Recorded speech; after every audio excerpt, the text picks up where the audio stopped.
ലിബറലിസത്തിൻ്റെ മറ്റൊരു പ്രധാനപ്പെട്ട സ്വഭാവ സവിശേഷതയായിരുന്നു ലിബറലിസം ആക്ച്വലി സ്റ്റാർട്ട് ചെയ്തിട്ടുള്ളത് റിനൈസൻസിൽ നിന്നും റിഫർമേഷനിലൂടെയുമാണ്. അപ്പോൾ റിനൈസൻസിലും നമുക്കറിയാം നവോത്ഥാന പ്രസ്ഥാനത്തിലൂടെയും റിഫർമേഷൻ പ്രസ്ഥാനത്തിലൂടെയും ഒക്കെയാണ് റിഫർമേഷനിലൂടെയൊക്കെയാണ് ലിബറലിസം സ്റ്റാർട്ട് ചെയ്തത്. ലിബറലിസം എന്ന ആശയത്തിന് പ്രാധാന്യം കൊടുത്തിട്ടുള്ളത്.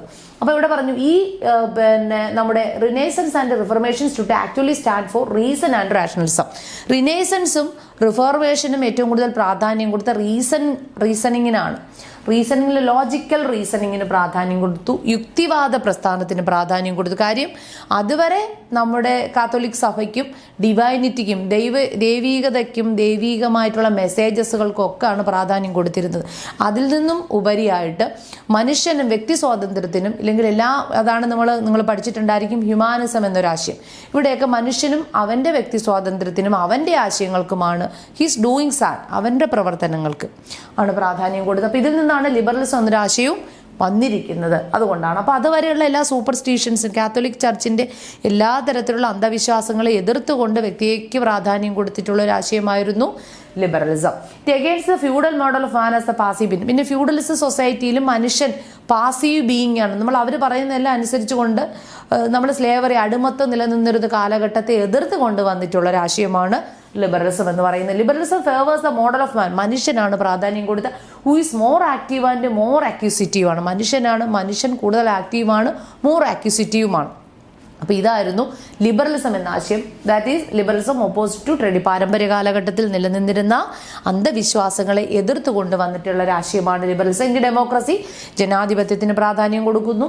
എന്താണ് liberalism is exponent of democratic government. It seeks to establish a government of people by the people for the people. Government as the function of according to the constitution and constitutionalism. Government ഭരിക്കുന്നത് എന്തിനു വേണ്ടിയാണ്? ജനങ്ങൾക്ക് വേണ്ടി, ജനങ്ങളാൽ തിരഞ്ഞെടുക്കപ്പെടുന്ന ജനങ്ങളുടേതായ ഭരണക്രമത്തെയാണ് ജനാധിപത്യം എന്ന് പറയുന്നത്. ഇതാണ് നമ്മൾ പറഞ്ഞിട്ടുള്ളത്. Liberalism is exponent democratic government. It seeks to establish government of the people by the people for the people. Okay ആണല്ലോ. The government has function of according to the constitution and constitutionalism. Government that uphold the rule of the law. Government എന്തിനെയൊക്കെ uphold ചെയ്യുന്നു, ഉയർത്തി കാണിക്കുന്നുണ്ട് rule of law. Rule of ലോയിനെ government secure rights and liberties of the people. മനുഷ്യന്റെ അവകാശങ്ങളെയും റൈറ്റ്സിനെയും ഡ്യൂട്ടീസിനെയും അവകാശങ്ങളൊക്കെ അപ്ഹോൾഡ് ചെയ്ത് കാണിക്കുന്നത് ആരിലൂടെയാണ്? ഗവൺമെന്റിലൂടെയാണ്. ലിബർട്ടീസ് ഓഫ് ദ പീപ്പിൾ, മനുഷ്യന്റെ സ്വാതന്ത്ര്യത്തിനും അവകാശത്തിനും വേണ്ടി കൂട്ടി നിൽക്കുന്നതാണ് നമ്മുടെ ഗവൺമെന്റ് എന്ന് പറയുന്നത്. മനസ്സിലാവുന്നല്ലോ.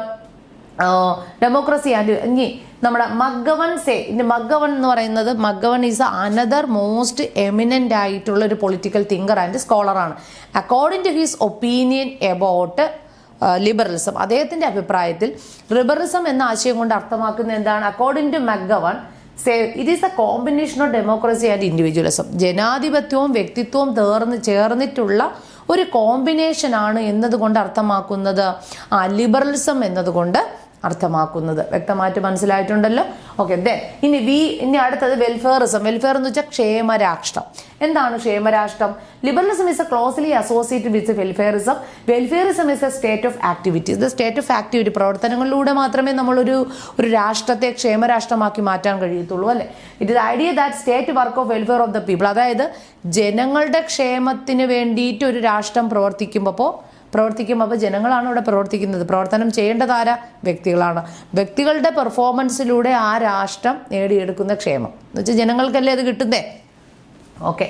അപ്പോൾ ഒരു രാഷ്ട്രം എപ്പോഴും നിലകൊള്ളേണ്ടത് വ്യക്തികളുടെ ക്ഷേമത്തിന് വേണ്ടിയിട്ടാണ് എന്നുള്ളതാണ്. The liberal concept of state activity is on where the state serve the people. അപ്പോൾ സ്റ്റേറ്റ് ആർക്ക് വേണ്ടി സെർവ് ചെയ്യാൻ വേണ്ടിയിട്ടുള്ളതാണ്? സ്റ്റേറ്റ് എന്ന് പറയുന്നത് രാഷ്ട്രം വ്യക്തികൾക്ക് വേണ്ടിയിട്ടുള്ളതാണ്. വ്യക്തികളെ സെർവ് ചെയ്യുക, സേവിക്കുകയാണ് നമ്മുടെ രാഷ്ട്രം എന്നതുകൊണ്ട് that is the duty of the state. അതാണ് രാഷ്ട്രത്തിന്റെ duty. In the otherwise welfare state is A social service. Welfare state എന്ന് പറയുന്നത്, ക്ഷേമരാഷ്ട്രം എന്ന് പറയുന്നത് സോഷ്യൽ സർവീസാണ്. നമ്മൾ ആർക്ക് വേണ്ടിയിട്ടാണ് സെർവ് ചെയ്യുന്നത്? ജനങ്ങൾക്ക് വേണ്ടി. ജനങ്ങളെ സേവിക്കുകയാണ് ചെയ്യുന്നത്. ഇനി വീക്ക്നെസ്സും, ഇപ്പം നമ്മൾ ഇത്രയും കാര്യങ്ങളൊക്കെ ലിബറലിസത്തെ കുറിച്ച് പറഞ്ഞെങ്കിൽ ലിബറലിസത്തിന് അതിൻ്റെതായിട്ടുള്ള ചില വീക്ക്നെസ്സുകൾ കൂടിയുണ്ട്. Liberalism has its own inherent defects. It is a philosophy full of tension. ഈ ഒരു ഫിലോസഫി ആക്ച്വലി ഇത് ഫുൾ ഓഫ് ടെൻഷൻസുകളാണ് നമുക്ക് നേടാൻ കഴിയുന്നത്. കാര്യം, on the other hand, unfolds of the flag of the liberty on the other it argue the equality. നമ്മളെപ്പോഴും ഇത് എന്താ പറയുന്നത്, ഇക്വാലിറ്റിയെക്കുറിച്ച് പറയുന്നു, എല്ലാവർക്കും തുല്യതയെക്കുറിച്ച് പറയുന്നു. പക്ഷേ തുല്യത നമുക്ക് ലിബർട്ടിയിലൂടെ ഒന്നും ഒരു രാഷ്ട്രത്തിന് ഇതുവരെയും പൂർണ്ണമായിട്ട് ഉറപ്പിക്കാൻ കഴിഞ്ഞോ? ഇല്ല. ഫോർ എക്സാമ്പിൾ നിങ്ങൾ നോക്കുകയാണെങ്കിൽ ക്യാപിറ്റൽ എക്കോണമി.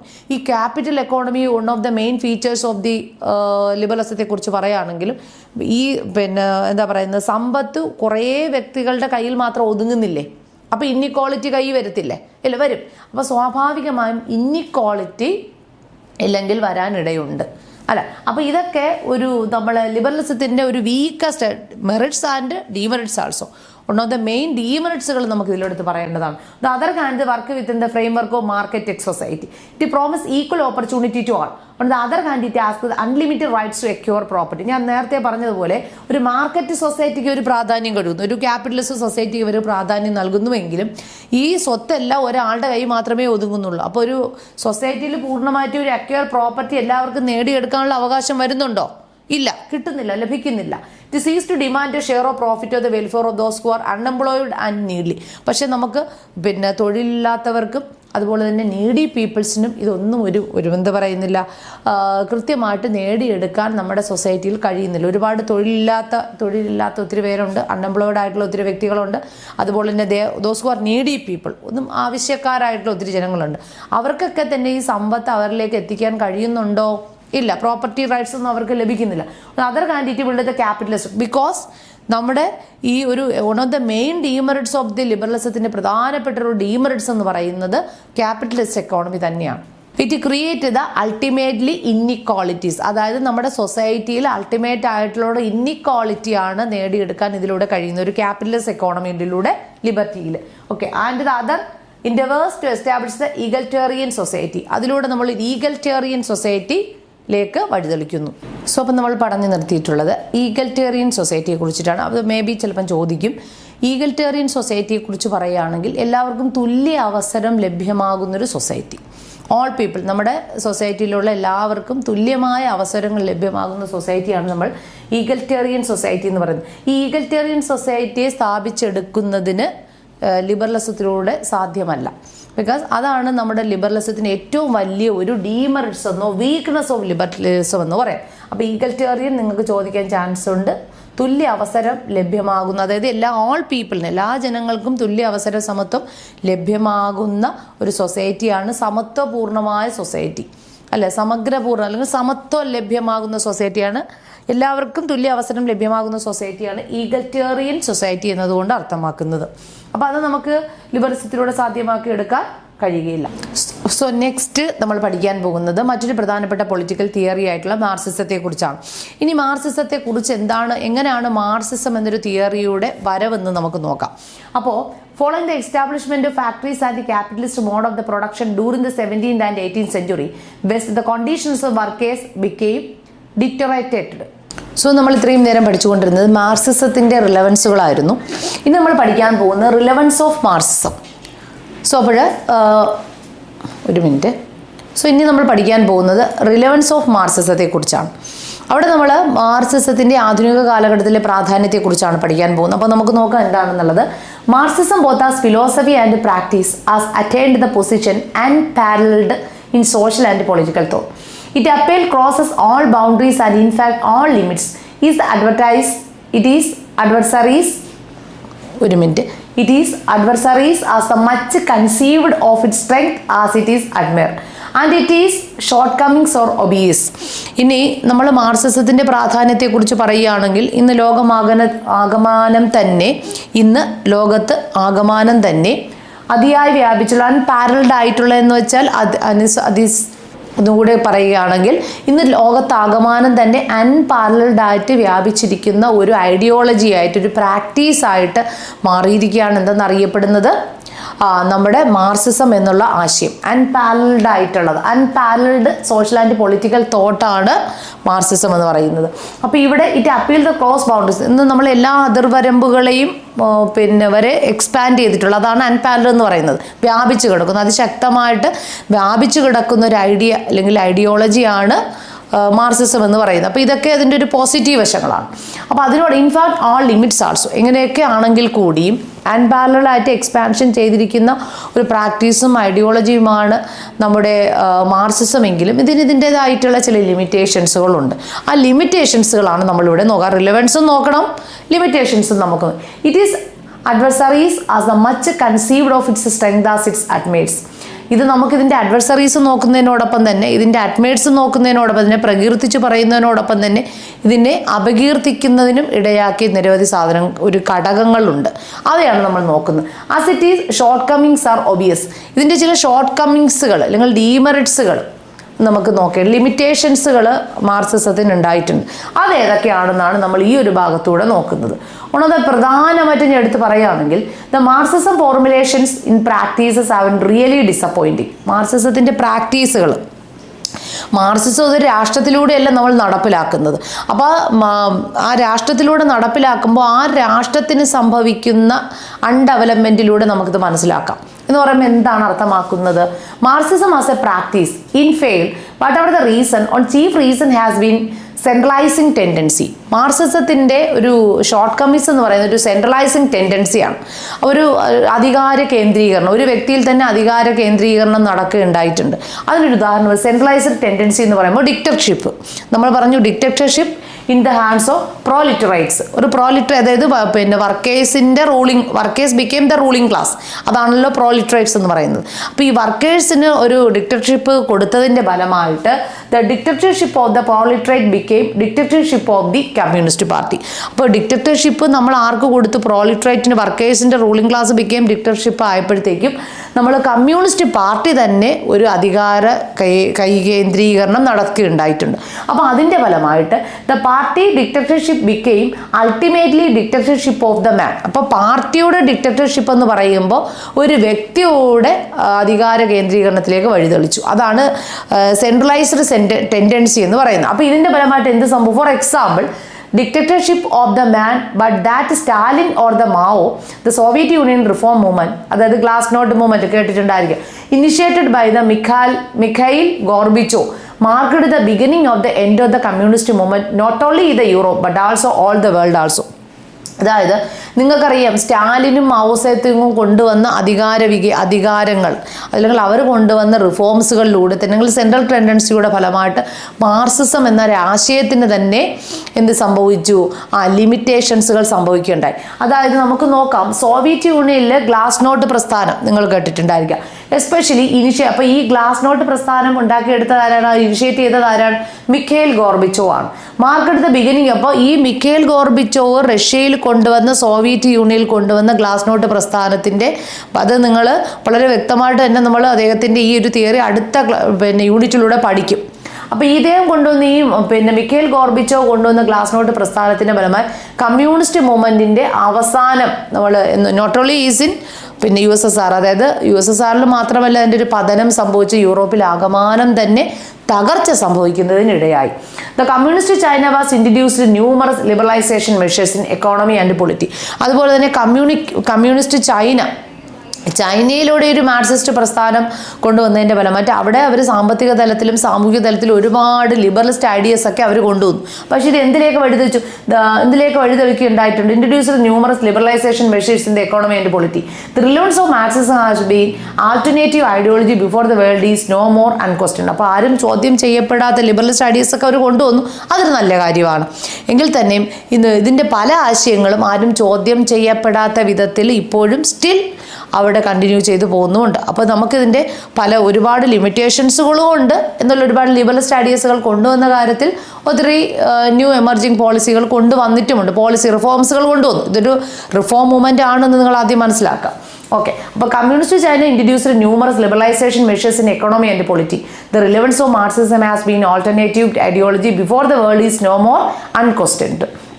അപ്പോൾ മനസ്സിലായിട്ടുണ്ടല്ലോ. അപ്പോൾ ഇതിനാണ് മാർക്സിസത്തിൻ്റെ റിലവൻസുകൾസ് എന്ന് പറയുന്നത്. റിലവൻസും ലിമിറ്റേഷൻസും. അപ്പം നിങ്ങൾ ലിമിറ്റേഷൻസ് എന്ന പദം എടുത്തു പറയുമ്പോൾ അവിടെ നിങ്ങൾ പഠിക്കേണ്ട സെൻട്രലൈസ്ഡ് ടെൻഡൻസിയിൽ വന്നിട്ടുള്ള ലിമിറ്റേഷൻസ് ആണ്. ഇല്ലാതെ നമ്മൾ റിലവൻസ് ഓൾറെഡി തന്നെ പഠിച്ചു, ആ പോയിന്റ് തന്നെ എഴുതിയാൽ മതി. അപ്പോൾ ഇത് ഒരു എക്സാമ്പിൾ സഹിതം ഈ ഒരു പോയിന്റ് കൊടുത്താൽ കഴിഞ്ഞാൽ നിങ്ങൾക്ക് ആ ലിമിറ്റേഷൻസ് പഠിക്കാൻ പറ്റും. ഇനി നമ്മൾ അടുത്ത ഗാന്ധിസത്തെ കുറിച്ചാണ് പഠിക്കാൻ പോകുന്നത്. എന്താണ് ഗാന്ധിസം? മറ്റൊരു പ്രധാനപ്പെട്ട പൊളിറ്റിക്കൽ തിയറിയാണ് ഗാന്ധിസം. ഗാന്ധിസത്തെ കുറിച്ച് പറയുകയാണെങ്കിൽ മഹാത്മാഗാന്ധിജിയെ കുറിച്ച് അറിയാം. അദ്ദേഹം was an supreme leader of the Indian nationalist movement which had been lead for about 30 years. അദ്ദേഹത്തിൻ്റെ ഒരു നാഷണൽ മൂവ്മെൻറ്റ് അല്ലെങ്കിൽ ദേശീയ പ്രസ്ഥാനം അദ്ദേഹത്തിലൂടെ നടന്നൊരു വർഷം 1917 മുതൽ 47 വരെയാണ്. ചമ്പാരൻ സത്യാഗ്രഹത്തോട് കൂടിയിട്ട് അദ്ദേഹത്തിൻ്റെ ആ ഒരു ദേശീയ പ്രസ്ഥാനത്തിലേക്ക് അദ്ദേഹം നയിച്ചത്, അദ്ദേഹം കടന്നു വന്നത് 17 1917-1940. He was a thinker so far as he had challenged most of the assumptions and doctrines of his times, and these places provide possible alternatives. അപ്പോൾ നമ്മളോട് പറഞ്ഞുകൊണ്ടിരുന്നത് ഗാന്ധിജിയുടെ നാഷണൽ മൂവ്മെൻറ്റിലേക്കുള്ള അദ്ദേഹത്തിൻ്റെ രംഗപ്രവേശനം 1917 മുതൽ 47 വരെയാണ്. പക്ഷെ നമ്മളിവിടെ നോക്കുന്നത് അദ്ദേഹത്തിൻ്റെ പൊളിറ്റിക്കൽ തിങ്കിങ്ങിലാണ്. അദ്ദേഹം കൊണ്ടുവന്ന ഒരു പൊളിറ്റിക്കൽ തിയറിയാണ് ഗാന്ധിസം എന്നറിയപ്പെടുന്നത്. ഈ ഗാന്ധിസം തിയറിയുടെ പ്രാധാന്യത്തെക്കുറിച്ചാണ് നമ്മളിവിടെ നോക്കാൻ പോകുന്നത്. അപ്പോൾ എന്താണ് നമുക്ക് നോക്കാം.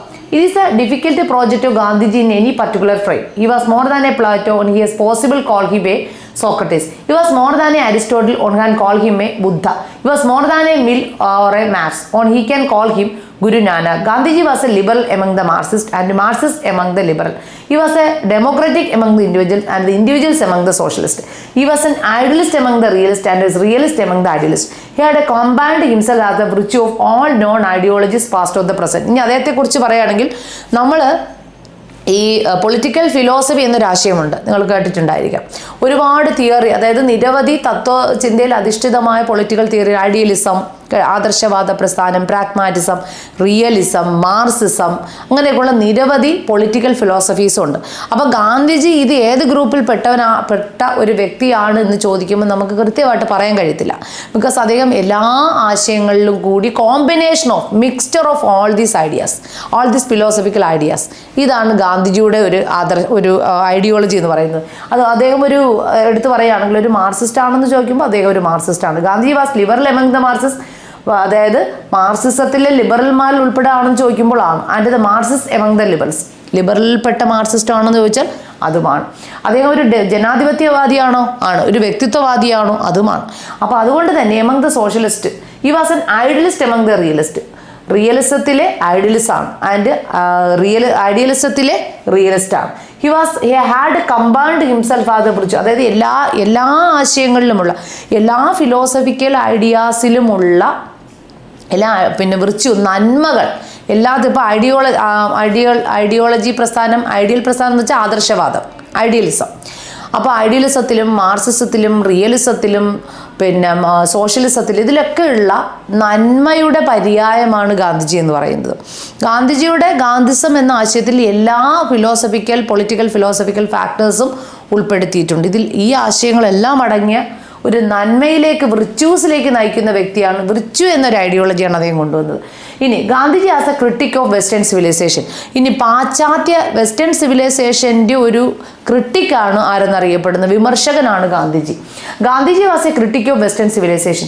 ഈ complaint against western materials, especially western മെറ്റീരിയലിസത്തെ. It is destroyed the every essence of spiritual. അദ്ദേഹം പറഞ്ഞു വെസ്റ്റേൺ മെറ്റീരിയൽസ് വന്നതിന് ശേഷം നമ്മുടെ ആത്മീയവാദ പ്രസ്ഥാനത്തെ തകിടം മറിച്ചുകൊണ്ട് വന്നതാണ് വെസ്റ്റേൺ മെറ്റീരിയൽ. ആ ഒരു അർത്ഥത്തിലാണ് അദ്ദേഹം വെസ്റ്റേൺ മെറ്റീരിയലിസത്തെ എതിർത്തത്. ഇനി he regard the western type of man as the atomistic individual and the flesh and no soul. അദ്ദേഹം പറഞ്ഞു ഈ വെസ്റ്റേൺ മെറ്റീരിയൽസത്തെ ഇഷ്ടപ്പെടുന്ന വ്യക്തികൾ എന്ന് പറയുന്നത് എങ്ങനെയുള്ളവരാണ്? ഓട്ടോമിസ്റ്റിക് ഇൻഡിവിജ്വലാണ്. With all flesh and no soul. Flesh ഉണ്ട്, മാംസമുണ്ട് തൻ്റെ ശരീരത്തിൽ, പക്ഷേ തൻ്റെ ശരീരത്തിൽ എന്തില്ല? വിത്തൗട്ട് സോൾ, അതായത് ആത്മാവില്ലാത്ത ശരീരമാണ് എന്നാണ് അദ്ദേഹം അഭിപ്രായപ്പെട്ടത്. He against state that existed in the West. Gandhiji advocated what he called the Ramrajya against the western style of managing this through the centralising forces. He stood for decentralised politics. He against the materialism, industrialization, capitalism. He made the strong plea of Swadeshi, cottage industry and the theory of trade. ഇനി അദ്ദേഹം കൊണ്ടുവരാൻ ആഗ്രഹിച്ചൊരു രാജ്യം രാമരാജ്യമായിരുന്നു. ഈ രാമരാജ്യത്തിലെ ജനങ്ങളെ സംബന്ധിച്ചിടത്തോളം അദ്ദേഹം സ്പിരിച്വലിസത്തിൽ, ആത്മീയതയിൽ ഇഷ്ടപ്പെട്ടിരുന്നു, cottage ഇൻഡസ്ട്രിക്ക് ഇഷ്ടപ്പെട്ടിരുന്നു, അല്ലെ cottage industry എന്ന് വെച്ചാൽ ഇന്ത്യ സ്വദേശി പ്രസ്ഥാനത്തെ ഇഷ്ടപ്പെട്ടിരുന്നു, കോട്ടേജ് ഇൻഡസ്ട്രിക്ക് ചെറുകിട വ്യവസായങ്ങൾക്ക് പ്രാധാന്യം കൊടുത്തിരുന്നു. അതാണ് കോട്ടേജ് ഇൻഡസ്ട്രീസ്. തിയറി ഓഫ് ട്രസ്റ്റിഫിന് അദ്ദേഹം പ്രാധാന്യം കൊടുത്തിരുന്നു. ഇനി സ്റ്റേറ്റ് അധികാര വികേന്ദ്രീകരണം, decentralisation and cottage industry, trusteeship. Gandhi is not an admiral type of the state exists in the Western society. For him, Western state represent the violence in concentrated. അദ്ദേഹം western centralisation ഇഷ്ടപ്പെടാത്തതിൻ്റെ കാര്യം വയലൻസിനാണ്, അതിക്രമത്തിനാണ് പ്രാധാന്യം കൊടുത്തത്. അവർ ഞാൻ ആഗ്രഹിക്കുന്നത് ഒരു അതിക്രമത്തിനല്ല, അല്ല, മറിച്ച് സ്പിരിച്വാലിസം. പിന്നെ സോൾലെസ് മെഷീനാണ്. അതായത് സോൾലെസ് എന്ന് പറയുമ്പോൾ ആത്മാവില്ലാത്തൊരു മെഷീനാണ് വെസ്റ്റേൺ കൾച്ചർ. അതിനെ ഞാൻ ആ വെസ്റ്റേൺ സിവിലൈസേഷൻ തന്നെ ഇഷ്ടപ്പെടുന്നില്ല. According to Gandhiji, philosophical anarchist admit the state but very unwillingly on which is most needed. അപ്പോൾ നമ്മൾ ഒന്നുകൂടി നോക്കാം. According to Gandhiji as a philosophical anarchist admit the state but very unwilling only when it is most needed. എന്താണ് ഈ anarchist എന്ന് പറയുമ്പോൾ? Anarchist is one who opposite every type of state, എല്ലാ type of സ്റ്റേറ്റിനെയും എതിർക്കുന്നവർ ആള്. Anarchism is a theory of lawless. അത് നിയമമില്ലാത്ത വിത്തൗട്ട് സ്റ്റേറ്റ് ഇല്ല, വിത്തൗട്ട് ഗവൺമെന്റ് ഇല്ല, നിയമമോ രാഷ്ട്രമോ ഗവൺമെന്റോ ഇല്ലാത്തൊരു തത്വം, അതിനെയാണ് അനാർക്കിസം എന്നറിയപ്പെടുന്നത്, അനാർക്കിസ്റ്റ്. അപ്പോൾ ഗാന്ധിജി ഒരു anarchy on who opposed the every type of state anarchism is a theory of lawless without theory of lawless, that is അതിനെയാണ് എന്താ പറയുന്നത്, അത് നിയമമില്ലാത്ത തത്വം. Okay, Gandhi stand for non violence that state based. അദ്ദേഹം അത് എന്താ പറയുന്നത്, ഒരു വയലൻസിനെ ഇഷ്ടപ്പെടാത്ത, നൺ വയലൻസിനെ ഇഷ്ടപ്പെടുന്ന ഒരാളായിരുന്നു അദ്ദേഹം, അല്ലേ?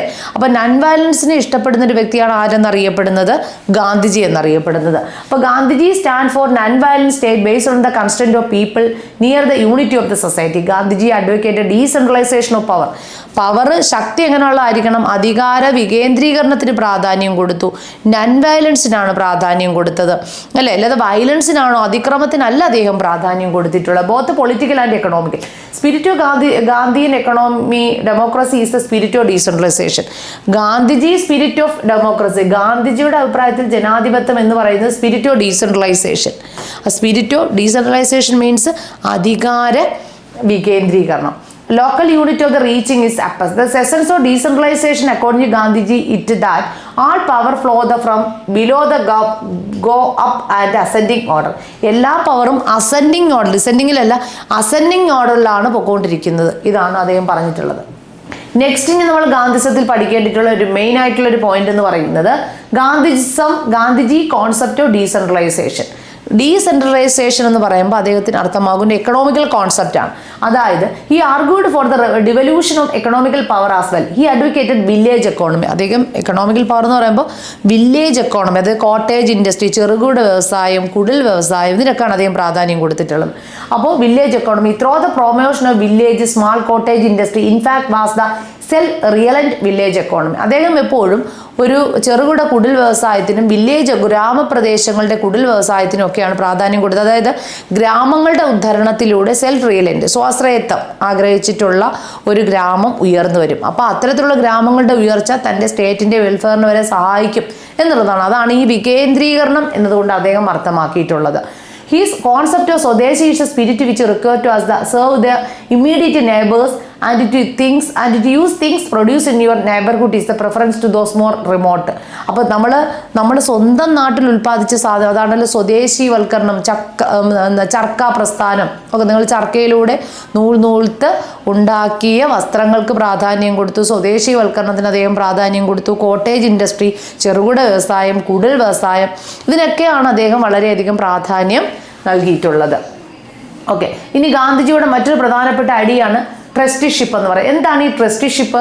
വിച്ച് യുണീക്ക്, ഇതൊരു യുണീക്ക് ആയിട്ടുള്ള ഒരു ഐഡിയ ആണ്. യുണീക്ക് മീൻസ് യുണീക്ക് ആയിട്ടെന്ന് പറയുമ്പോൾ നമ്മുടേതായിട്ടുള്ള that aimed to establishing cordial relation between capital and labour. ഈ മുതലാളിയും തൊഴിലാളിയും തമ്മിലുള്ള കോർഡിനൽ ആയിട്ടുള്ള ഒരു രമ്യഹമ്യമായിട്ടുള്ള ഒരു ഒത്തുചേരൽ, ഇതിനെയാണ് ട്രസ്റ്റിഷിപ്പ് എന്ന് പറയുന്നത്. അപ്പോൾ എന്താണ് ട്രസ്റ്റിഷിപ്പ് എന്ന് പറയുമ്പോൾ? ട്രസ്റ്റിഷിപ്പ് ഈസ് എൻ യുണീക്ക് ആയിട്ടുള്ളൊരു കോൺസെപ്റ്റാണ്. that it was unique because it aimed at establishing cordial ആയിട്ടുള്ള റിലേഷൻ, വളരെ രമ്യഹമ്മമായിട്ടുള്ള ഒരു പൊരുത്തപ്പെടൽ ആരൊക്കെ തമ്മിൽ വരണം? ക്യാപിറ്റൽ അല്ലാണ്ട് capital and labour. Declaring all property to the property of the community as the whole. എല്ലാ പ്രോപ്പർട്ടിയും ആരുടെ കമ്മ്യൂണിറ്റിയാണ്? കമ്മ്യൂണിറ്റിയുടെ മൊത്തത്തിലുള്ളതാണ്. Okay, Gandhiji pleaded that all the employees, അതായത് ഇൻഡസ്ട്രിയലിസ്റ്റ് ആയിക്കൊള്ളട്ടെ ക്യാപിറ്റലിസ്റ്റ് ആയിക്കൊള്ളട്ടെ, like are the trustees of what they hold. അവർ കൈയടക്കി വെച്ചിരിക്കുന്ന വസ്തുവിൻ്റെ ട്രസ്റ്റീസ് അവർ തന്നെയാണ് എന്നുള്ളതാണ്. such they are the entitled only for the money they need to satisfy that necessary. അവരുടെ ആവശ്യങ്ങളെ തൃപ്തിപ്പെടുത്തുവാൻ അവർക്ക് നേടിയെടുത്ത പണം കൊണ്ട് കഴിയുമെങ്കിൽ അതിനാണ് പ്രാധാന്യം കൊടുക്കേണ്ടത്. For Gandhiji no individuals is overall owner. ആരും ഇൻഡിവിജ്വൽസ് ഓണർ അല്ല, all worker and all other workers. എല്ലാവരും വർക്കേഴ്സാണ്, തൊഴിലാളികളാണ്. വർക്ക് എന്ന് പറയുമ്പോൾ എന്താ അർത്ഥമാക്കുന്ന? All the workers. Every one gets from the service or renters. The profit is not the owner. Profit ലഭിക്കുന്ന ഓണറിനല്ല, വർക്കേഴ്സിനാണ്. But it is what belongs to the community. The employees are the trustees. Employees എപ്പോഴും എങ്ങനെ ആയിരിക്കണം? Trustees ആയിരിക്കണം, അല്ലെ? Trustees not the masters. Employees, തൊഴിലാളികൾ എന്ന് പറയുമ്പോൾ മാസ്റ്റർ അല്ല, അവർ ട്രസ്റ്റീസ് ആയിരിക്കണം. Okay, the employees are necessary to components of the enterprises. എന്റർപ്രൈസസിന്റെ നെസസറി ഏറ്റവും ആവശ്യമായിട്ടുള്ളൊരു ഘടകം എന്ന് പറയുന്നത് എംപ്ലോയീസ് ആണ്. And the workers do not slave. Workers, തൊഴിലാളികൾ എന്ന് പറയുന്ന അടിമകളല്ല, അത് ട്രസ്റ്റീസ് ആണ്. അവർ വേണം. Okay, end and means, society and Sarvodaya. ഇതൊക്കെയാണ് നമ്മൾ ഗാന്ധിജിസത്തിൽ ഏറ്റവും ഇമ്പോർട്ടൻ്റ് ആയിട്ട് വരുന്ന മറ്റ് ചില പ്രധാനപ്പെട്ട പോയിന്റുകൾ. സൊസൈറ്റി ആൻഡ് സർവോദയ നമുക്ക് എന്താണെന്ന് നോക്കാം. Gandhiji is not only the theory of politics, economy, religion, strategy, but also the theory of society. Gandhiji കൊണ്ടുവന്ന ഏറ്റവും പ്രധാനപ്പെട്ട പ്രസ്ഥാനങ്ങളിലൊന്നാണ് ഇനി നമ്മൾ സൊസൈറ്റിയിൽ കൊണ്ടുവന്നൊരു പ്രസ്ഥാനമാണ് സൊസൈറ്റി, സമൂഹവും സർവോദയ പ്രസ്ഥാനവും. നമുക്ക് നോക്കാം എന്താണ് സർവോദയം. Gandhiji all a social philosophy equality. Gandhiji പ്രാധാന്യം കൊടുത്ത ഫിലോസഫി എന്ന് പറയുമ്പോൾ ഈക്വാലിറ്റി, സമത്വത്തിനാണ് പ്രാധാന്യം കൊടുത്തത്. Not the sense of absolute equal. എന്നാൽ പൂർണ്ണമായ ഈക്വാലിറ്റിക്കല്ല പ്രാധാന്യം, അബ്സല്യൂട്ട് ഈക്വാലിറ്റിക്കല്ല, but in the sense that human beings are equal. മനുഷ്യരെല്ലാവരും ഈക്വലാണ്, തുല്യരാണ്. അവിടെ പിന്നെ തൊഴിലാളിയെന്നോ മുതലാളിയെന്നോ എന്നുള്ളതല്ല. മനസ്സിലാകും. A society based equality according Gandhi society which is reject any and every type of discrimination. അതായത് സൊസൈറ്റിയിൽ എല്ലാ തരത്തിലുള്ള ഡിസ്ക്രിമിനേഷൻസുകളെ, പലതരത്തിലുള്ള വിച്ഛേദനങ്ങളുണ്ടല്ലോ, ഡിസ്ക്രിമിനേഷൻസുകളുണ്ടല്ലോ. പിന്നെ സ്ത്രീയും പുരുഷനെന്നുള്ളത്, ലിംഗത്തിൻ്റെ അടിസ്ഥാനത്തിലുള്ള ഡിസ്ക്രിമിനേഷൻസുകളുണ്ട്. അപ്പോൾ ഇത്തരത്തിലുള്ള എല്ലാ ഡിസ്ക്രിമിനേഷൻസുകളെയും എതിർത്തുകൊണ്ടുള്ള സൊസൈറ്റി അല്ലേ. ഓക്കെ, ആ society is based on the equality according to Gandhiji society which is reject all and every type of ഡിസ്ക്രിമിനേഷൻസുകൾ. Okay, either the basis of caste, അതായത് ജാതി, മത, വർണ്ണ, വർഗ ഭേദമില്ലാത്ത അത്തരത്തിലുള്ള എല്ലാ തരത്തിലുള്ള ഡിസ്ക്രിമിനേഷൻസുകളെയും എതിർത്തുകൊണ്ടുള്ള സമൂഹത്തെയാണ് എനിക്ക് വേണ്ടിയിട്ടുള്ളത്. Okay, we are born the human beings not the Hindu or Muslim. നമ്മൾ ജനിച്ചത് മനുഷ്യനായിട്ടാണ്, ഹിന്ദു എന്നോ മുസ്ലിം എന്നോ എന്നുള്ളതല്ല. We are born the human beings not the upper caste. നമ്മൾ ജനിക്കുമ്പോൾ നമുക്ക് അവിടെ യാതൊരു തരത്തിലുള്ള ഡിസ്ക്രിമിനേഷൻസുകളുമില്ല. ഒരു ജാതിയുടെയോ മതത്തിൻ്റെയോ വർണ്ണത്തിൻ്റെയോ വർഗത്തിൻ്റെയോ ഒരു തരത്തിലുള്ള ഡിസ്ക്രിമിനേഷൻസ് ഇല്ലാത്തൊരു സൊസൈറ്റിയാണ്. Gandhiji oppose all type of discriminatory tendencies. For him there is only one caste, one class, one religion, one race and this is humanity. എനിക്ക് ഒരു ജാതി, ഒരു മതം, ഒരു വർഗമേ എനിക്കുള്ളൂ. ദാറ്റ് ഈസ് ഹ്യൂമാനിറ്റി, മനുഷ്യത്വമാണ് വേണ്ടത്. He therefore did not admit any discrimination. അദ്ദേഹം എപ്പോഴും പറയുന്നുണ്ട് ഡിസ്ക്രിമിനേഷൻസുകൾ വേണ്ട, വേർതിരിവുകൾ വേണ്ട. That is discrimination. In fact he was more for the welfare of the weaker. അദ്ദേഹം weaker sections of your society, നമ്മുടെ സൊസൈറ്റിയിലെ വീക്കർ പിന്നെ പീപ്പിളിൻ്റെ അപ്ലിഫ്റ്റ്മെൻറ്റ്, പുനരുദ്ധീകരണത്തിന് വേണ്ടിയിട്ടാണ് അദ്ദേഹം നിലകൊണ്ടിട്ടുള്ളത്. മനസ്സിലായിട്ടുണ്ടല്ലോ. ഇതാണ് അദ്ദേഹത്തിന് എടുത്തു പറയേണ്ടിയിട്ടുള്ള പോയിന്റ്. ഇനി അടുത്തത് Gandhiji concept of Sarvodaya. Sarvodaya some of the views of kind of society he use to dream. അദ്ദേഹത്തിൻ്റെ സ്വപ്നമാണ്, ഇറ്റ് ഈസ് ഹിസ് ഡ്രീം, അദ്ദേഹത്തിൻ്റെ ഒരു സ്വപ്നം. Sarvodaya Gandhiji had visualise his generate good all the members of the society. മനുഷ്യൻ്റെ ഉള്ളിൽ ആ ഒരു നന്മ നമുക്ക് പുറത്തേക്ക് കൊണ്ടുവരണം. Okay, then it is a welfare of all, എല്ലാവരുടെയും ക്ഷേമം. It is a welfare of ആളെന്ന് പറയുമ്പോൾ എല്ലാവരുടെയും ക്ഷേമമാണ് നമുക്ക് വേണ്ടിയിട്ടുള്ളത്. It is a good for our individual together to good for all individuals. അപ്പോൾ വ്യക്തികളുടെ എല്ലാവരുടെയും നന്മ, നല്ലതെന്താണോ, നല്ല വശം എന്താണോ, അതിലൂടെ രാഷ്ട്രത്തിൻ്റെ ക്ഷേമത ഉറപ്പുവരുത്തുക. Okay, it is good of each of the good for all. The concept of good in Sarvodaya is not a merely material, it is moral and spiritual. ഒരു വ്യക്തിയുടെ നന്മ, നല്ലത് എന്ന് പറയുമ്പോൾ ഇറ്റ് ഈസ് മിയർലി ഈ സ്പിരിച്വൽ ആൾസോ അല്ല. It is material, it is more and spiritual as well. ഇതൊരു ഭൗതികമായിട്ടുള്ളൊരു കാര്യമല്ല, പിന്നെ ആത്മീയപരമായ, നമ്മൾ നന്മ എന്ന് പറയുമ്പോൾ നമ്മുടെ ആത്മാവിലൂടെ നേടിയെടുക്കുന്ന ഒരു ആശയമാണ്. ഓക്കെ ആണല്ലോ. അപ്പോൾ ഇത്രയും കാര്യങ്ങളാണ് നമ്മൾ പ്രധാനമായിട്ടും ഗാന്ധിസം എന്ന ഐഡിയോളജിയിലൂടെ നമ്മൾ പഠിച്ചു പോയത്. അപ്പോൾ ഈ ഒരു ചാപ്റ്ററിൽ നമ്മൾ പ്രധാനമായിട്ടും പഠിച്ചത് എന്തൊക്കെയാണ്? ലിബറലിസം എന്താണ്, മെറ്റീരിയലിസം, ഗാന്ധിസം എന്നിങ്ങനെയുള്ള 3 പൊളിറ്റിക്കൽ തിയറീസ് ആണ് നമ്മൾ പഠിച്ചത്. വളരെ സിമ്പിളായിട്ട് നിങ്ങൾക്ക് മനസ്സിലായിട്ടുണ്ടാകുമെന്ന് കരുതുകയാണ്. Okay, thank U.